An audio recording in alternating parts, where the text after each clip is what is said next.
Señor les bendiga, iglesia. Damos gracias a Dios por una nueva oportunidad de estar aquí en su casa, amén. Y porque hoy es un día que hemos dispuesto nuestro corazón para glorificarle, para exaltarle, pero también para escuchar su voz. Y damos gracias a Dios también porque nos ha permitido hacer un recorrido por la carta de Santiago y llegar ya a sus últimos versículos, ya al cierre de la epístola, y hemos estudiado cómo Santiago a lo largo de toda su carta nos ha dado una serie de enseñanzas prácticas, en una serie que titulamos La fe en acción, cómo se evidencia la fe viva, la fe que es genuina, la fe real. Y ahora Santiago va a agrupar el cierre de su carta con unas exhortaciones finales. Y vamos a encontrar en los últimos versículos del capítulo 5 de Santiago unas exhortaciones, unos consejos finales. Muchas cartas en el Nuevo Testamento terminan así, terminan ya con un conjunto de exhortaciones finales, y hoy vamos a ver 3 de las 6 exhortaciones finales que hay en el cierre de la carta de Santiago. Yo le voy a pedir que se ubique por favor en Santiago capítulo 5. Y vamos a leer desde el versículo 12 al 20. En el cierre de la carta hay 6 exhortaciones finales. Hoy vamos a ver 3. Y vamos a cerrar ya el próximo domingo la carta de Santiago con las 3 finales. Pero quiero leerla para que usted tenga el panorama completo de cómo esta carta que hemos estudiado ya por algo más de un año nos va a finalizar, va a ser el cierre de esta carta. ¿Ya está ahí? Santiago capítulo 5, versículo 12. Pero sobre todo, hermanos míos, no juréis, ni por el cielo, ni por la tierra, ni por ningún otro juramento, sino que vuestro sí sea sí, y vuestro no sea no, para que no caigáis en condenación. ¿Está alguno entre vosotros afligido? Haga oración. ¿Está alguno alegre? Cante alabanza. ¿Está alguno enfermo entre vosotros? Llame a los ancianos de la iglesia y oren por él, ungiéndole con aceite en el nombre del Señor, y la oración de fe salvará al enfermo, y el Señor lo levantará, y si hubiere cometido pecados le serán perdonados. Confesaos vuestras ofensas unos a otros y orad unos por otros para que seáis sanados. La oración eficaz del justo puede mucho. Elías era un hombre sujeto a pasiones semejantes a las nuestras y oró fervientemente para que no lloviese, y no llovió sobre la tierra por 3 años y 6 meses. Y otra vez oró y el cielo dio lluvia y la tierra produjo su fruto. Hermanos, si alguno de entre vosotros se ha extraviado de la verdad y alguno le hace volver, sepa que el que haga volver al pecador del error de su camino, salvará de muerte un alma y cubrirá multitud de pecados. Maravilloso. No hay otra mejor manera de poder cerrar esta carta con las instrucciones finales. Santiago va a dar un conjunto de consejos para finalizar su carta, y el primero de ellos tiene que ver con la veracidad, con la verdad. Esa está en el capítulo 12. El cristiano, aquel que tiene una fe genuina, se tiene que caracterizar por la forma en la que habla, y el cristiano debe ser veraz en lo que dice.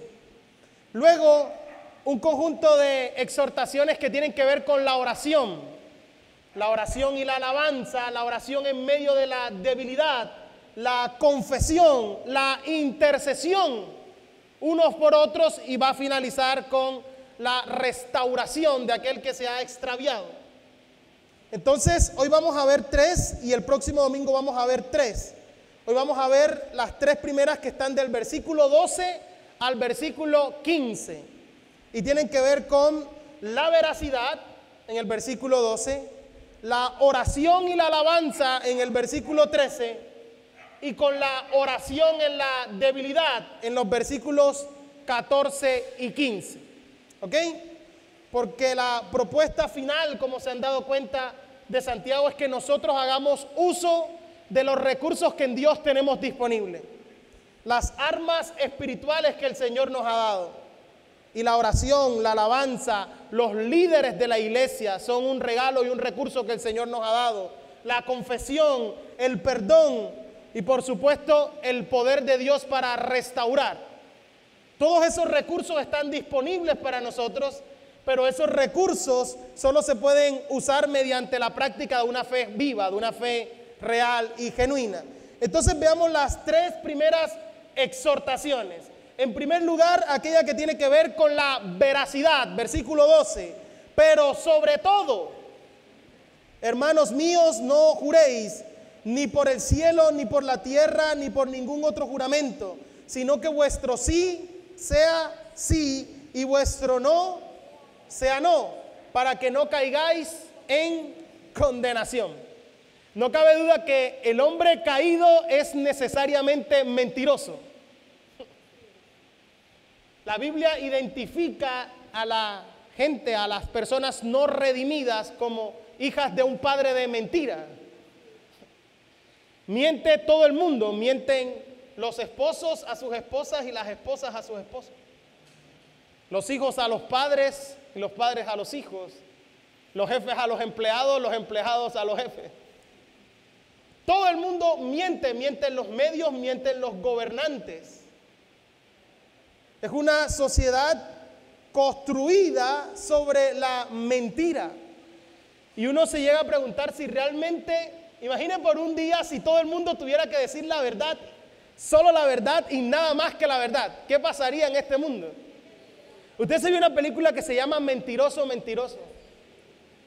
Ahí de manera fantasiosa un niño pide un deseo y es que su papá, que era abogado, con el respeto de mis abogados presentes, nada más y nada menos que abogado, no podía decir mentiras durante un día y el caos que se le forma a ese hombre, ¿no? Por no poder decir mentiras un solo día y por más que lo intenta no puede hacer. ¿Usted se imagina donde en todo el mundo por 24 horas nosotros no pudiéramos decir sino la verdad, únicamente la verdad y todo el mundo así? El caos que se generaría, ¿no? Yo creo que nuestro mundo, el mundo en que vivimos es un mundo caído y el ser humano en un intento de poder moverse, de poder obligar al otro a ser veraz, ha hecho necesarios los juramentos para dar credibilidad en un mundo que miente con tanta facilidad. Entonces los juramentos aparecen y los judíos tenían todo un andamiaje para esto, porque si bien en la ley de Moisés no se prohíben los juramentos, los judíos sabían incluso de que a lo largo de la historia bíblica muchos habían usado el juramento. Los judíos conocían la historia y sabían exactamente eso, pero ellos habían desarrollado toda una práctica de hacer el juramento de tal manera que fuera falso y fácil de violar. Algo así como la gente que dice, no, yo lo prometí pero tenía los dedos cruzados. Lo juré pero crucé los dedos. Es decir, ellos tenían una manera de poder jurar de tal manera que pudieran violar el juramento. Juraban por todo menos por el Señor, porque sabían que si juraban por el Señor estaban obligados a cumplir el juramento.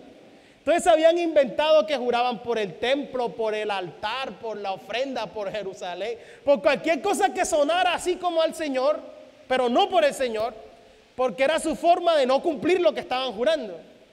Y esta práctica es condenada, tanto por Santiago, que está haciendo ecos de las palabras de Jesús en el Sermón del Monte. Santiago está tomando la enseñanza de Jesús en el sermón y está siendo categórico. Eso en los creyentes que viven una fe viva no es así. Para el creyente el hablar es sincero. Para un creyente que vive la fe genuina, su sí es sí y su no es no. Cuando un cristiano dice voy, va. Cuando un cristiano dice yo te llamo, él llama.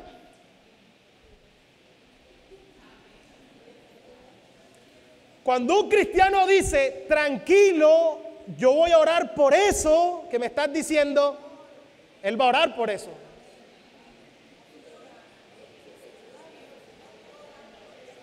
Amén. Porque su hablar, la manera en la que habla, debe ser veraz. Él es creíble. Él es fiel en cumplir su palabra. Su palabra tiene una validez. Porque él está viviendo esa fe genuina. Y fíjense lo importante que ha sido el hablar para Santiago a lo largo de toda la carta.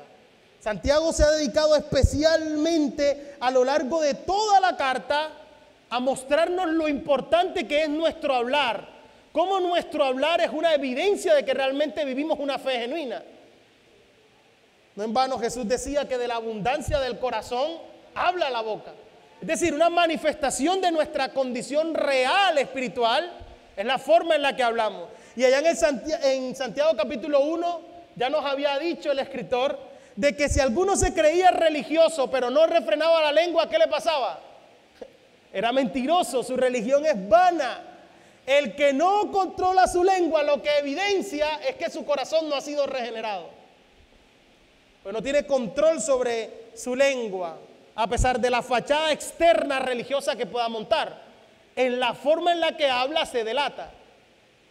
En el capítulo 2 Santiago nos dijo, así hablad y así haced, como los que saben que van a ser juzgados por la ley, que es la ley de la libertad. Lo que hacemos y lo que decimos está delante siempre de Dios. Nosotros hemos sido librados de la ley del pecado por medio de Jesús y nosotros vamos a dar testimonio en la forma en la que hablamos.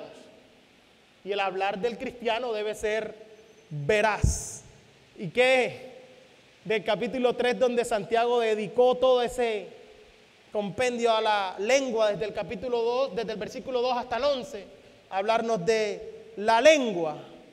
Se dedicó especialmente a eso y en el capítulo 4 nos habló de no juzgar al hermano. Es decir, Santiago muestra un profundo interés en la forma en la que el cristiano habla. Y la forma de hablar del cristiano es veraz.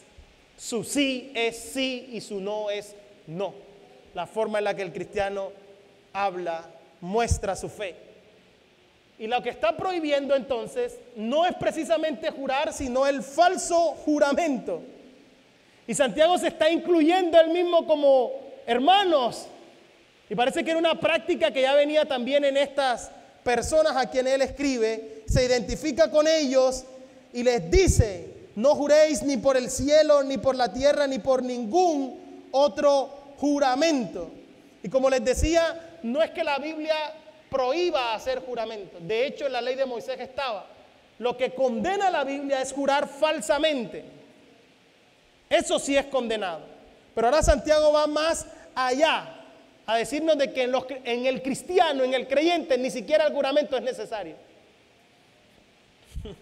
Como les decía, usted lee ciertos hombres en la Biblia, se da cuenta, por ejemplo, creo que lo leímos cuando veíamos el ejemplo de Rahab puesto por Santiago, que los espías, Josué y Caleb, le hacen un juramento a Rahab de que ella y su familia van a ser preservados. Más atrás, Abraham también hace un juramento a un gobernante filisteo en una disputa por un pozo. David hace juramento. Lo más asombroso es que la Biblia misma dice en Hebreos que Dios mismo juró. Ahí dice, ¿por quién podría jurar Dios? Como no hay nadie más grande, dice Hebreos capítulo 6, que cuando Dios le hace la promesa a Abraham, no pudiendo jurar por uno mayor, juró por él mismo. Por sí mismo, diciendo, de cierto te bendeciré, con abundancia te multiplicaré. Lo que hay que tener claro entonces es que Santiago está haciendo una exhortación que tiene que ver con las palabras de Jesús en el Sermón del Monte. ¿Cómo lo dijo Jesús en el Sermón del Monte? Miren Mateo capítulo 5, por favor. Mateo capítulo 5, versículo 33 al 37. ¿Ya? Versículo 33. Además, habéis oído que fue dicho a los antiguos, no perjurarás, sino cumplirás al Señor tus juramentos. Pero yo os digo, no juréis en ninguna manera, ni por el cielo, porque es el trono de Dios, ni por la tierra, porque es el estrado de sus pies, ni por Jerusalén, porque es la ciudad del gran rey, ni por tu cabeza jurarás, porque no puedes hacer blanco o negro un solo cabello. Pero sea vuestro hablar sí, sí, no, no, porque lo que es más de esto, de mal procede. ¿Qué era lo que sucedía? Ahí dice Jesús, habéis dicho, oíste que fue dicho a los antiguos. Y más que una enseñanza del Antiguo Testamento, lo que está sucediendo es que los eruditos, los rabinos habían encontrado la manera de poder hacer el quite al juramento por el Señor. Y por eso la lista de lo que Jesús le hace ahí, juraban por cualquier otra cosa distinta para no estar obligados a faltar al juramento y de esta manera incumplir la ley de Dios. Entonces, estos hombres buscaban la evasiva lo más posible y de esta manera violentaban. Y Jesús les habla completamente claro y le dice, esa interpretación que le han pretendido hacer es completamente errada. Nuestro sí debe ser sí y nuestro no debe ser no. No hay necesidad de hacer complejos juramentos para que nuestra palabra tenga validez, hermano. Para que tenga veracidad. Y menos con la intención, que es lo que se condena en esto, de engañar a otra persona. Nosotros estamos llamados a desechar toda mentira y a hablar verdad cada uno con su prójimo. A eso hemos sido llamados. Después de eso y cualquier otro intento es mal, dice Jesús, o en palabras de Santiago, lo que nos hacen es caer en condenación. Es decir, la advertencia es contundente. Aquel que se atreve a blasfemar o a atentar contra la santidad de Dios poniéndolo en medio de un juramento. Y miren qué curioso que ellos pensaban que si juraban por el templo, por Jerusalén o por cualquier otra cosa, ya no tenían que cumplirlo, como si Dios no fuera Señor también de todas esas cosas. En Mateo 23 Jesús también los condena a la hipocresía de los fariseos y se los dice, Señor está sobre todo eso y en últimas todo lo que nosotros hacemos lo hacemos de cara a Dios. Es decir, todo lo que nosotros ocultamos o aquello que fue secreto en la tierra ya fue un escándalo en el cielo. Amén. Nadie se enteró, tú dices, nadie se enteró. Es un secreto, pero ya fue un escándalo en el cielo. Entonces, la advertencia es que aquel cuya vida y cuyas palabras se caracterizan por la mentira, lo que refleja es que su corazón no ha sido regenerado. No ha sido cambiado. Y la Biblia dice que los mentirosos solo tienen un padre espiritual. Y su padre se llama el diablo, el padre de mentira. Pero nosotros como creyentes, nuestro sentido habitual, el estilo natural de vida del creyente es la verdad. Nosotros andamos en luz. Nuestras obras son hechas a la luz para que se haga manifiesto lo que Dios ha hecho en nosotros. Amén. Porque nosotros somos hijos de luz. Entonces la primera advertencia o la primera exhortación de Santiago para cerrar su carta tiene que ver nuevamente con el hablar. Nuestro hablar es veraz. Nuestro hablar debe ser veraz, verdad. Un simple sí debe bastar. Un simple no debe bastar. Porque nuestra palabra tiene una validez impresionante. Porque está respaldada por lo que Dios está haciendo en nosotros mismos. Amén. Segunda exhortación. Versículo 13. En la segunda exhortación final. Ya Santiago ahora va a tratar el tema de la oración para finalizar su carta. Versículo 13. Oración y alabanza. ¿Está alguno entre vosotros afligido? ¿Qué tiene que hacer? Haga oración. ¿Está alguno alegre? ¿Qué tiene que hacer? Cante alabanza. Es decir, la fe genuina, la fe viva, apela a la oración en medio de la dificultad. Como le digo, Santiago quiere que sus lectores y hoy nosotros podamos entender que tenemos que hacer uso de los recursos espirituales que tenemos, de las armas espirituales que el Señor nos ha dado. Y una de esas armas poderosísimas es la oración. Y lo acompaña ahora haciendo un fuerte contraste con otra condición emocional, con la alabanza. La oración y la alabanza para enfrentar cualquiera que sea nuestra condición. Ahora, para finalizar y poder entender esta parte de la oración dentro de la carta de Santiago, no podemos perder de vista el contexto. Es decir, a quienes Santiago le ha venido escribiendo esta carta, y por esa razón la hemos estudiado versículo a versículo desde el primer momento para entender todo el contexto de esta carta y poder así sacar la enseñanza que está aquí.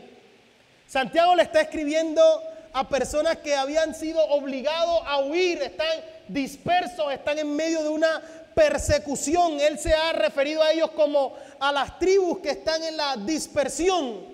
Han enfrentado la hostilidad más grande que ha enfrentado el pueblo cristiano en su historia.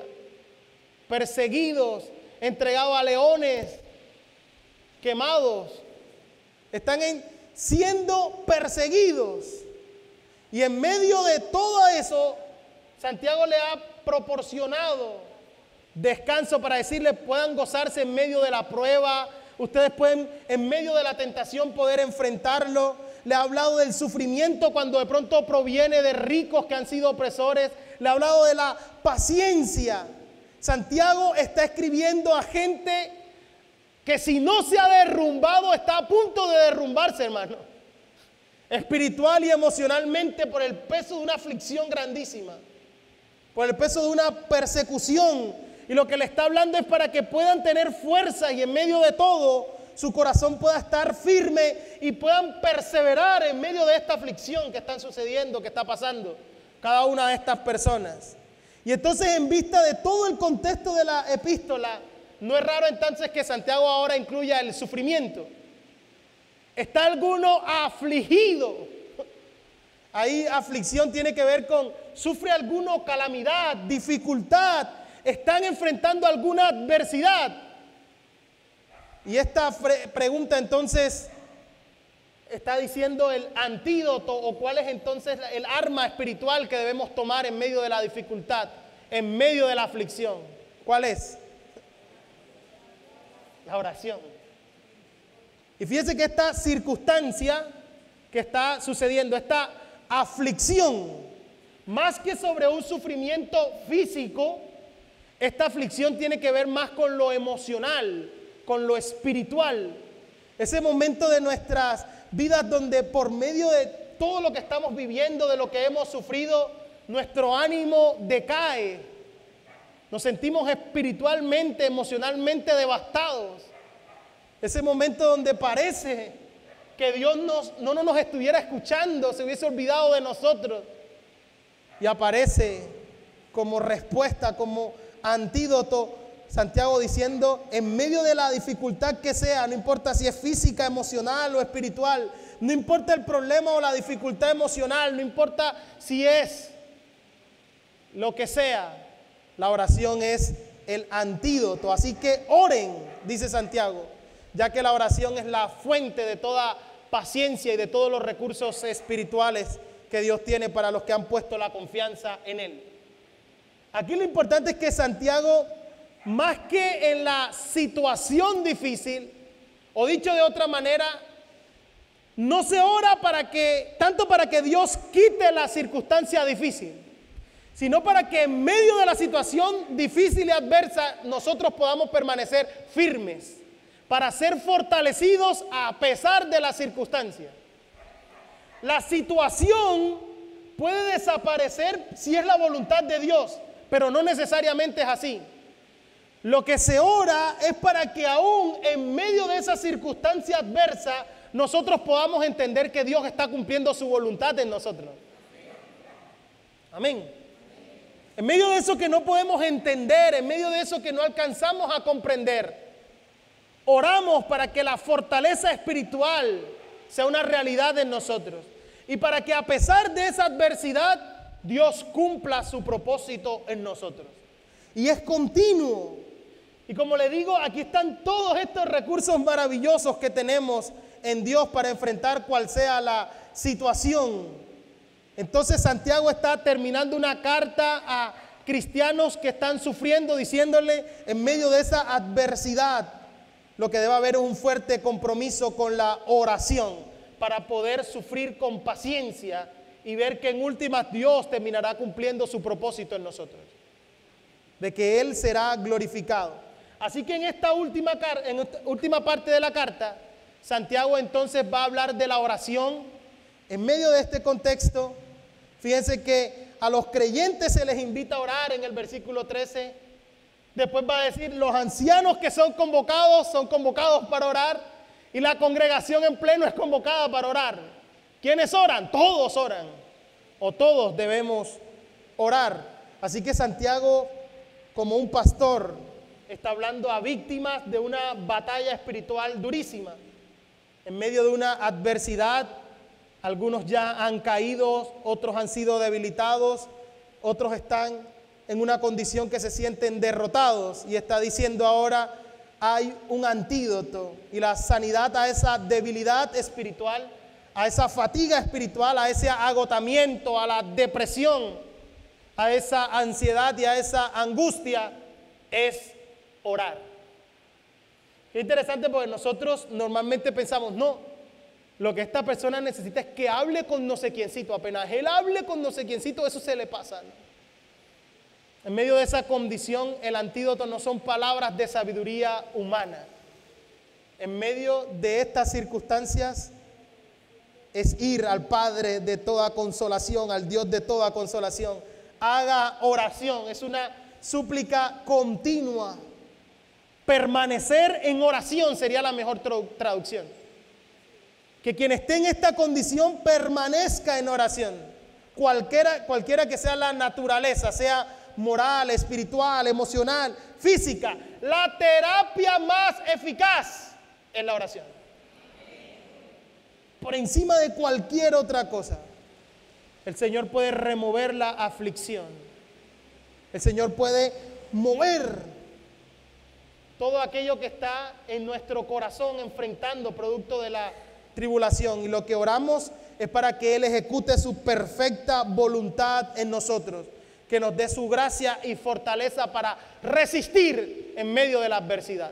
Y que si es su voluntad, desaparezca aquello que la está causando. Pero si no, permanecer firmes a pesar de, confiando y permaneciendo en Él.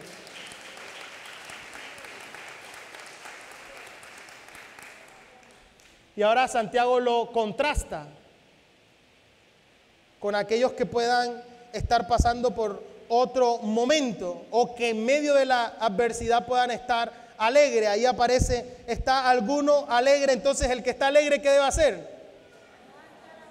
Cantar alabanza. Ahí la palabra alegre también, más que algo físico, tiene que ver con una condición emocional. Por tanto, más que producto de una circunstancia, es cómo se siente. ¿Me hago entender? Es cuál es la condición de su corazón, de sus emociones, de su propio espíritu. Así que la palabra tiene que ver más con si alguno está bien de espíritu, tiene una actitud alegre. ¿Qué tiene que hacer? Reflejarlo cantando alabanza. Y fíjense cómo cualquiera que sea nuestra condición emocional, espiritual, todo comienza en Dios y termina en Dios. El que está afligido, ¿qué tiene que hacer? Ir a Dios. El que está alegre o bien de espíritu, ¿qué tiene que hacer? Ir a Dios. Ambos. Uno para rogar por consuelo y otro para cantar alabanza. Pero en última, toda nuestra vida y todo lo que somos está delante de Él. Cante alabanza. Ahí la palabra alabanza es la misma para salmo. Qué hermoso binomio, la oración y la alabanza, siendo la alabanza también una manera de orar. Uno tiene que tener cuidado con las cosas que canta. Porque en medio de toda esta fauna y flora cristiana de siglo XXI, en medio de tanto artista cristiano comercial, hay cosas que a veces queremos cantar que no son alabanza. Amén. Entonces, este hermoso binomio, oración y alabanza, para siempre ir a Dios, cualquiera que fuera nuestra condición espiritual o cualquiera que fuera nuestra condición emocional, sin importar cuál sea la circunstancia que estemos atravesando o cómo nos sintamos, el lugar correcto para ir siempre es Dios. Vamos a Él a decirle: Señor, tú conoces la condición de mi corazón, tú sabes cómo me siento, tú sabes, producto de esta circunstancia, si la duda ha venido a golpear, si la depresión, la circunstancia adversa ha venido a golpear nuestra vida, hay lugar para ir a Él. Podemos entrar con toda confianza al trono de la gracia, encontrar oportuno socorro, encontrar descanso en Él. Qué maravilloso, ¿no les parece? Que tenemos un Dios al que podemos ir. Entonces, estas advertencias finales de la carta, de la epístola, son maravillosas, y fíjense que todas tienen que ver con condiciones espirituales. Santiago ha venido tratando ese tema porque es muy fácil que en medio de la adversidad nuestra condición, nuestro ánimo decaiga y nos podamos convertir en víctimas de esta batalla espiritual. Nuestro ánimo puede decaer, podamos sucumbir, pero hay recursos para poder enfrentarlo. Amén. Ser veraces, orar y alabar, cualquiera que sea la condición. Tercera exhortación final. Versículos 14 y 15. Esta exhortación final tiene que ver con la oración, pero ahora en medio de la debilidad. Y por eso hemos dedicado tanto tiempo al contexto, porque los dos versículos que voy a leer ahora dentro de la carta a Santiago hacen parte de los que han sido más mal interpretados y mal predicados, mal enseñados. Y por eso el contexto al que nos hemos referido es importante para entender estos dos últimos versículos de la mañana de hoy y de nuestro sermón de hoy. Versículo 14. ¿Está alguno enfermo entre vosotros? Llame a los ancianos de la iglesia y oren por él, ungiéndole con aceite en el nombre del Señor. Y la oración de fe salvará al enfermo, y el Señor lo levantará, y si hubiese cometido pecados, le serán perdonados. Como les decía, esta es una de las partes peor interpretadas dentro de Santiago, y de este pasaje es quizás la más debatida. Yo le di tantas vueltas que hasta terminé soñando con este. Esta mañana cuando me levanté soñé que había predicado y no había predicado esta parte. Y que cuando me senté dije, no prediqué el tercer punto. Porque sé que muchos hemos leído este pasaje, pero si no lo entendemos en el contexto, a primera vista parece estar enseñando que si alguien está enfermo, por el simple hecho de llamar a un anciano, que ese anciano venga con aceite y que ese anciano ore, ya se sana. A simple vista pareciera decir eso. Entonces muchas veces cuando no ha sucedido así, la gente dice, ajá, ¿y entonces qué pasó? Entonces le echan culpa o que al anciano no tenía fe o a que la persona no tenía fe. ¿Lo han visto alguna vez? Es que le faltó fe. Pero dice, no, es que aquí dice.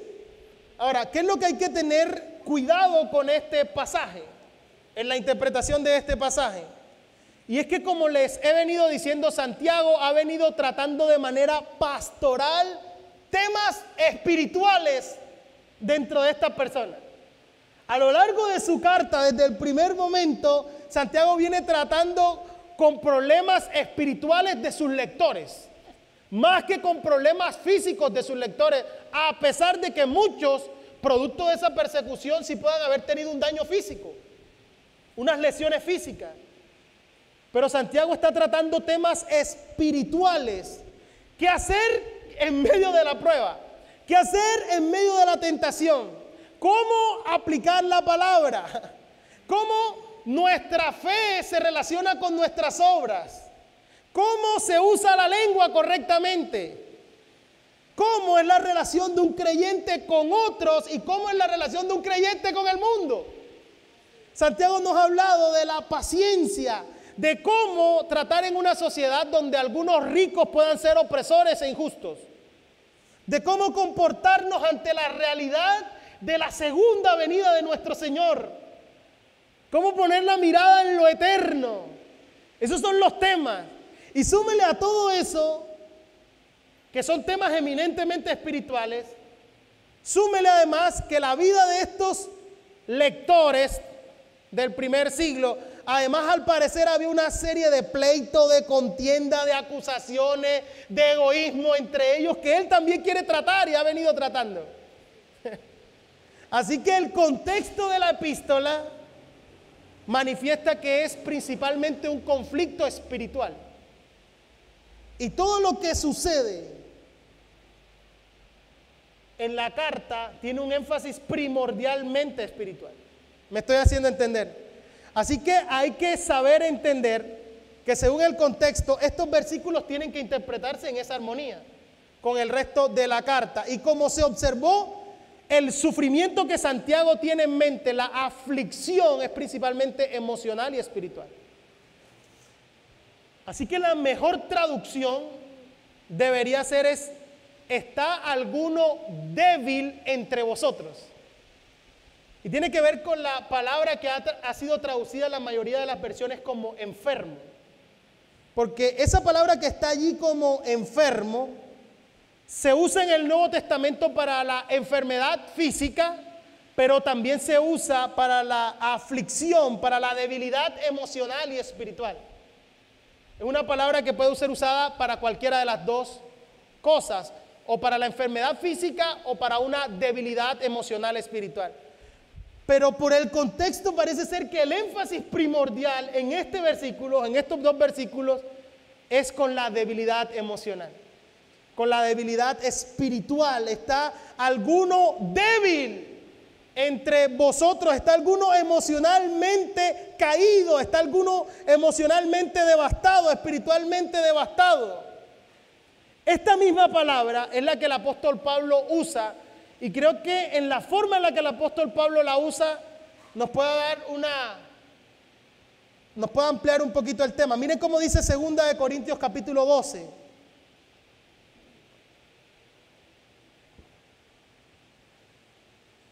Versículo 10.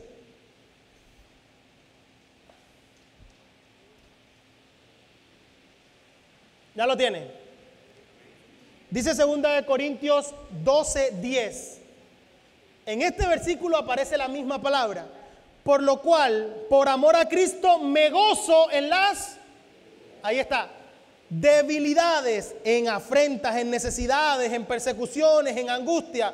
Por cuanto soy débil, entonces soy fuerte. Aquí lo está usando en esa connotación. En medio de la debilidad, yo que soy débil, puedo ahora, por estar en Cristo, por amor a Cristo, gozarme. A pesar de mi debilidad, me gozo. A pesar de ser débil, por cuanto me gozo en Él, no importa que esté en afrentas, en necesidades, en persecuciones, en angustia, puedo decir soy fuerte. Así que lo que nos quiere decir Santiago principalmente tiene que ver con una debilidad espiritual, emocional, a pesar de. producto de una circunstancia adversa, producto de la situación en la que nos encontramos. Entonces lo que quiere decir es que va más allá del sufrimiento simplemente físico, sino que está hablando y se está refiriendo a un sufrimiento emocional, espiritual. Aquellos que han sido debilitados por ese sufrimiento, aquellos que han caído, los débiles que han sufrido derrota, incluso guerreros espirituales que han caído, producto del tan adverso que ha sido la circunstancia que nos ha producido una caída espiritual, un bajón, que se deprimen. Sí, los cristianos también se deprimen.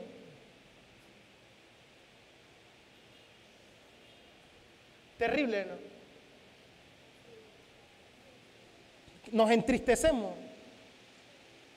Pero aquel que está débil y aquel que incluso ya ha llevado ahora a otro nivel, ha sido derrotado, ha caído espiritualmente, ¿qué tiene que hacer?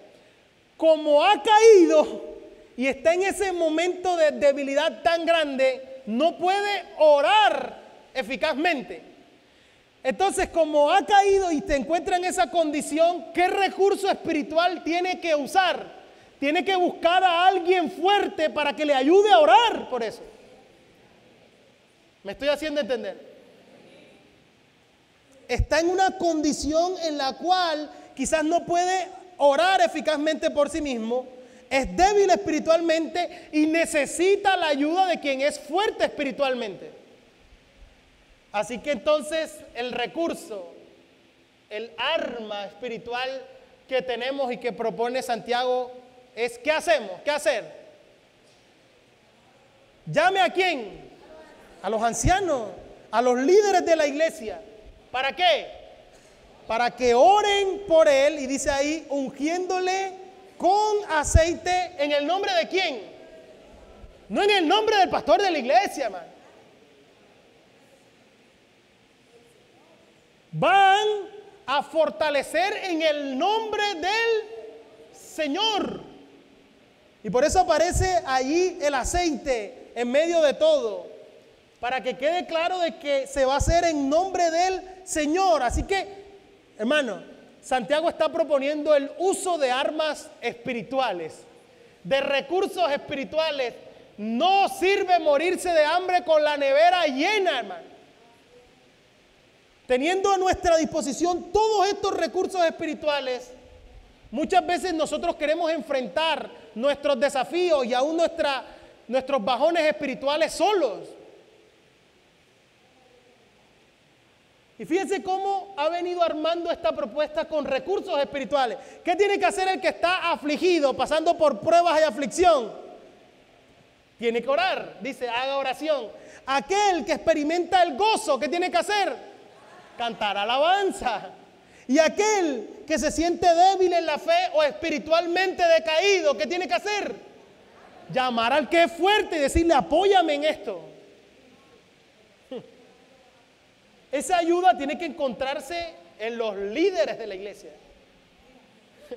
Aquellos que han sido dados por Dios como un regalo. Los líderes de una congregación son un regalo de Dios para nosotros. Y nosotros tenemos que verlo así. Y lo que está planteado en esta propuesta es que como son espiritualmente fuertes, son espiritualmente maduros, estos fuertes deberían ayudar al débil. Y dice ahí, llame. ¿Quién llama a quién? Según la propuesta de Santiago. ¿Quién llama a quién? En esta propuesta, ¿cierto? El creyente que está sin fuerza, está débil, levanta la mano y dice, necesito ayuda. ¿Sí? No está sentado esperando, no, ellos ya deben saber. Y fíjate que no han venido. Mírala, ni se han dado cuenta, man. Yo siempre con esos líderes tuve mis sospechas. No me han llamado, no vinieron a mi cumpleaños, no. Bueno, ojalá tuviéramos la oportunidad de conocerlo todo y de saberlo todo, pero no es así. Hay gente que usted ve a veces en una condición en la iglesia que después cuando le cuenta cosas, tú le dices, Dios mío, porque por fuera se veía así y por dentro la calamidad y la adversidad que estaba enfrentando, ¿no? El problema cuando cerraba la puerta de sus casas.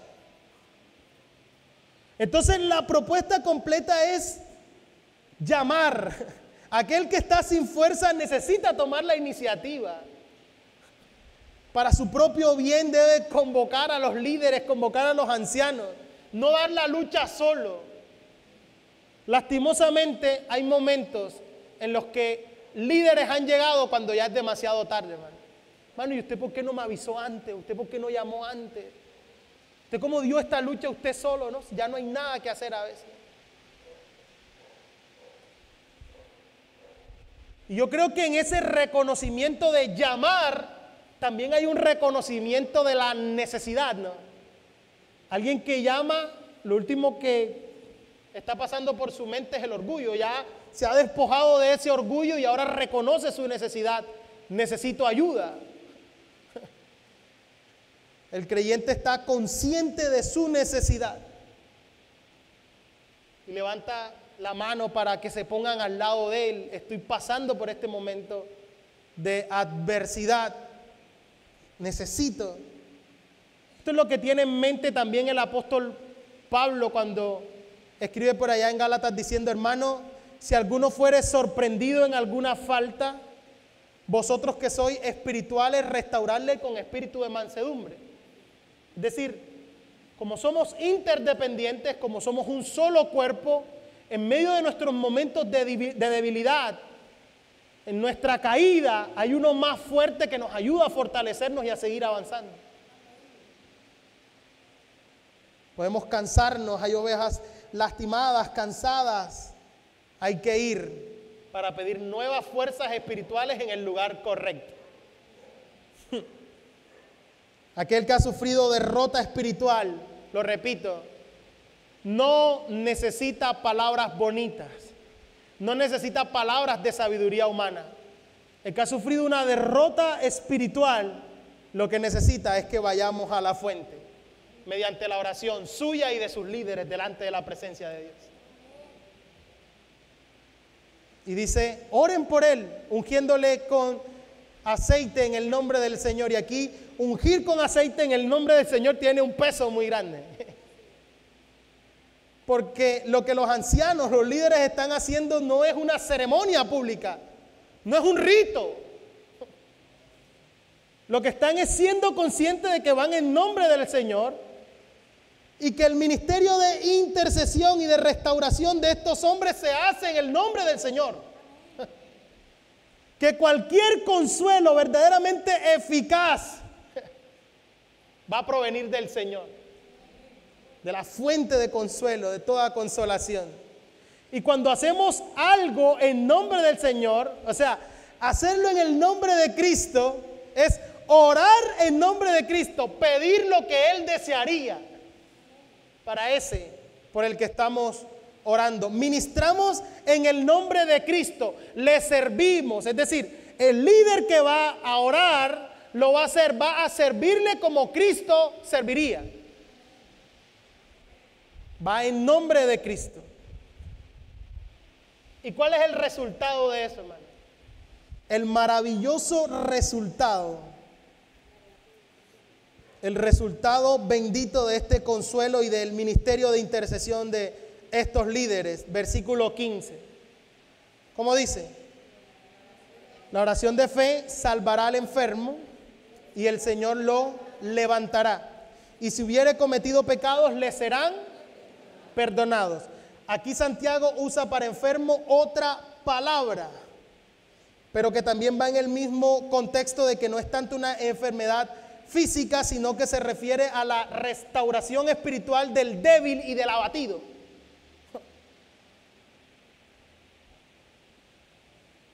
Y tampoco aquí salvará es que se sanará. Aquí en el contexto es que la oración de estos líderes van a librar a estos creyentes de esa debilidad espiritual, de ese decaimiento, y van a restaurarle espiritualmente y plenamente. hacia allá conducen. Ahora, estas oraciones no son más que un canal. ¿Quién es que levanta? ¿Qué dice el texto? No son los ancianos, no es el aceite. ¿Quién lo levanta? El Señor es quien va a levantar al débil. Esta oración son el canal para el poder de Dios, para que el Señor levante al débil, lo haga despertar. Esta oración o este acompañamiento en oración de estos hombres santos va a hacer que se restaure de su maltratado entusiasmo, de su decaimiento.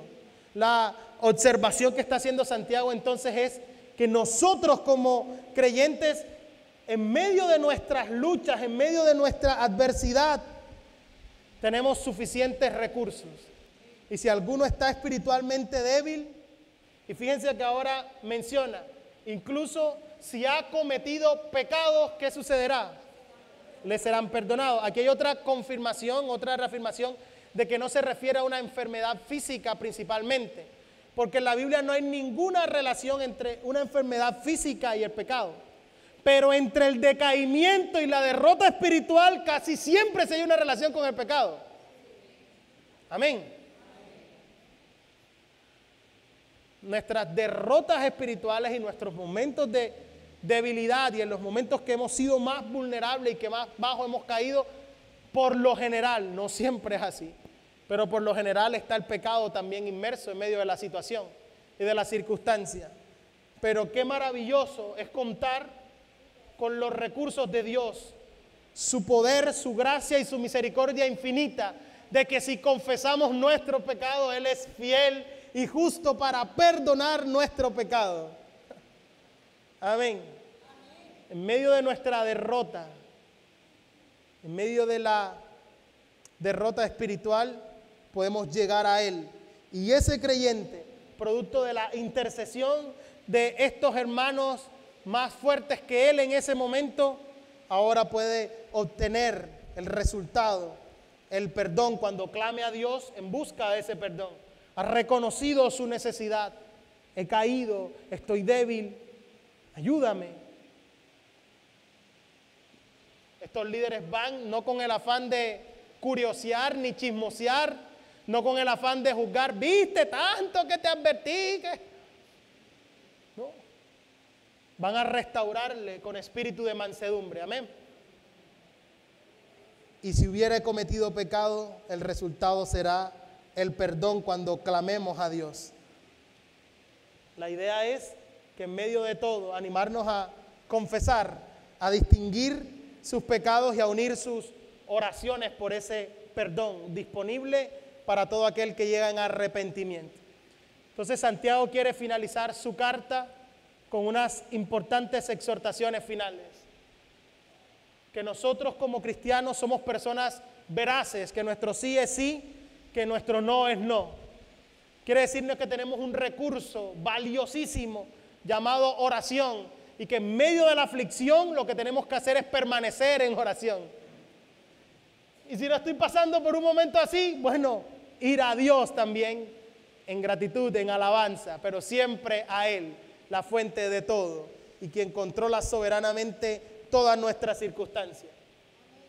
Santiago también nos está diciendo que en medio de la debilidad, fuere cual fuere, emocional, espiritual o física, porque esto último no quiere decir ahora que vamos a excluir lo físico, en medio de nuestra enfermedad física también, esperamos en su voluntad, pero hay recursos, podemos usar esos recursos adecuadamente. Aquel que espiritualmente es más fuerte, aquel líder en quien yo tengo confianza, en que yo puedo decir, mira, estoy luchando con esto, estoy batallando, conviértete en un compañero de oración. Y esa persona, como es una persona veraz, como dice, yo voy a ir, va a ir. Y esa persona, como es una persona veraz y dice, voy a orar contigo, no te voy a dejar, lo va a hacer porque es veraz. ¿Bien? Hay quienes se acuerdan de quien se comprometió con orar cuando lo vuelve a ver. Hermano, ahí en la lucha. Te estoy acompañando en oración. Sino que todo esto, en medio de lo que el Señor nos ha regalado, nos sirva para crecer como congregación, como pueblo. Les he dicho, todos oran. El que está afligido, ora. El que está alegre, ora. Los ancianos, oran. La congregación, ora. Porque qué recurso más valioso para poder llegar a la fuente, para poder colocar en el lugar correcto toda nuestra circunstancia y después esperar en Él. Esperamos con la vista y con la mirada puesta en Él. Amén.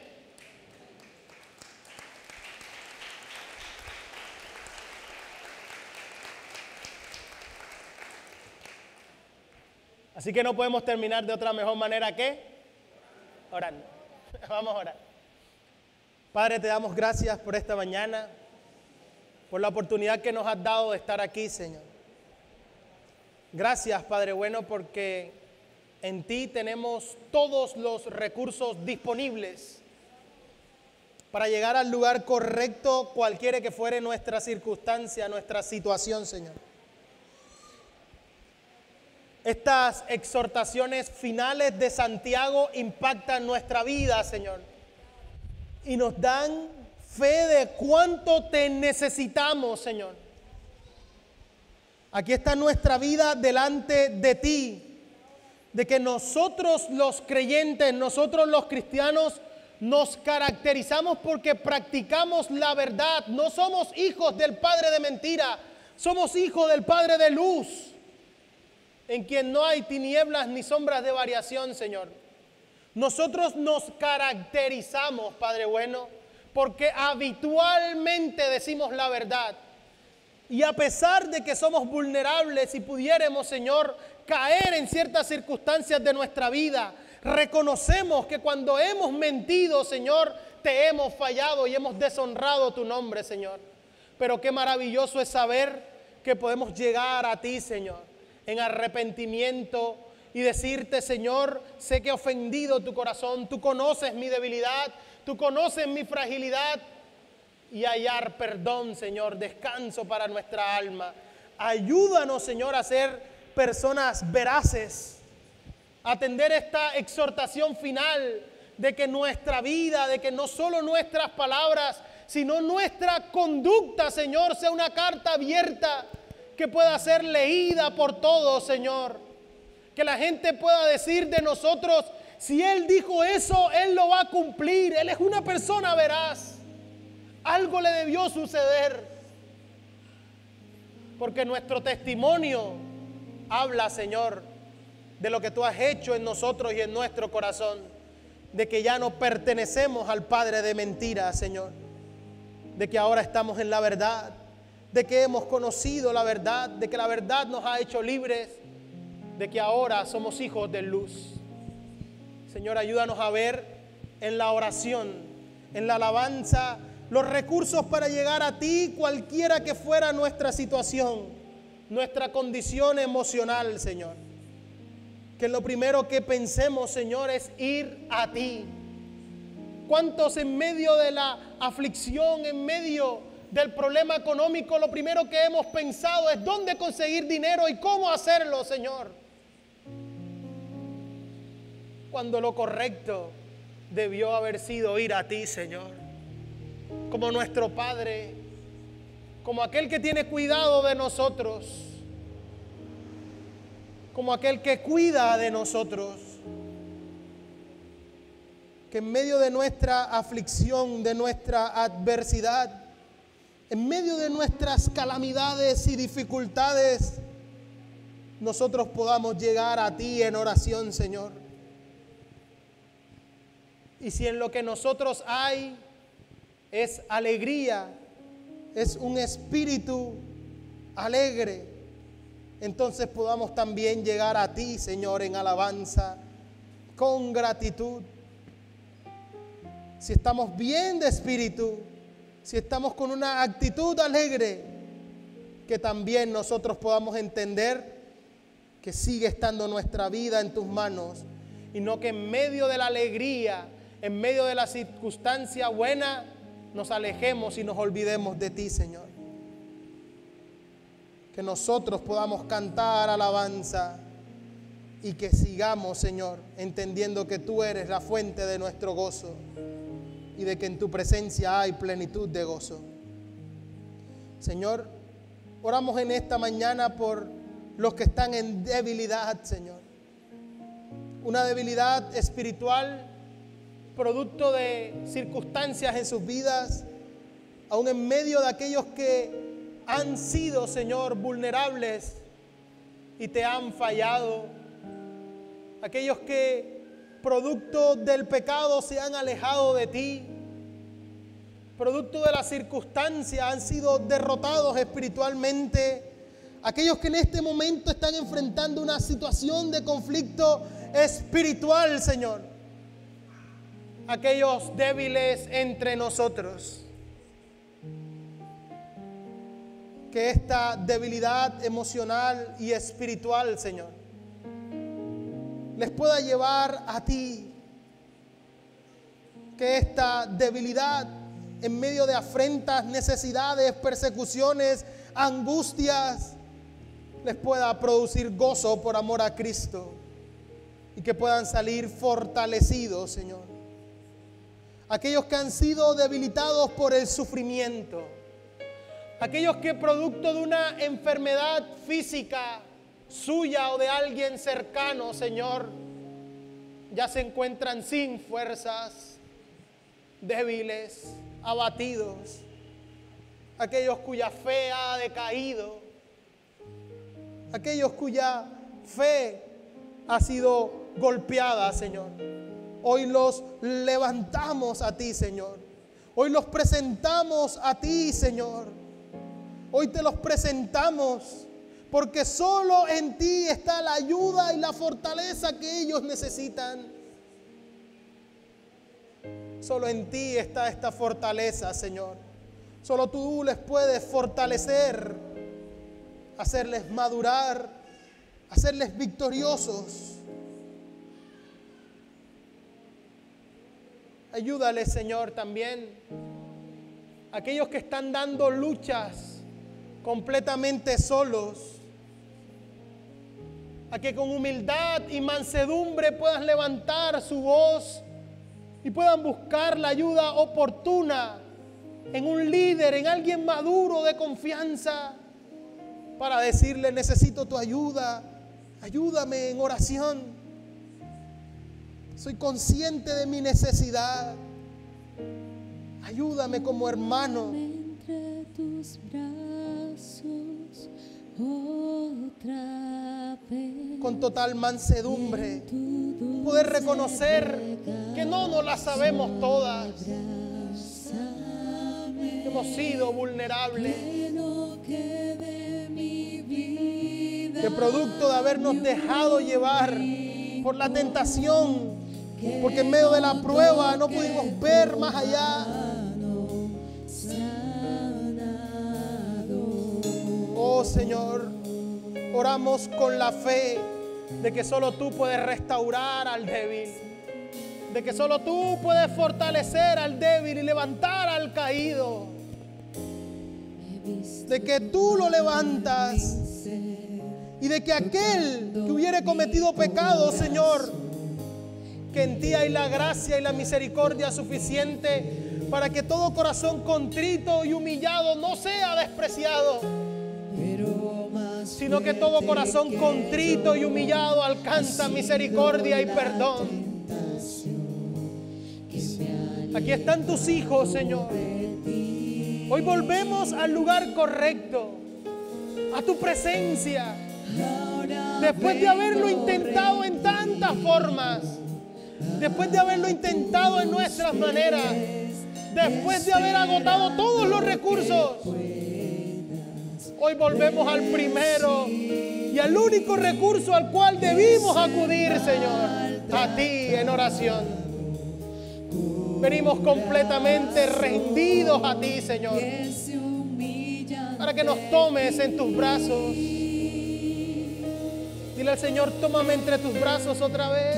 tómame entre tus brazos otra Que Señor, en tu dulce regazo, tu dulce regazo abraza. que ni un rincón de mi vida, ningún área de mi vida quede sin un toque tuyo.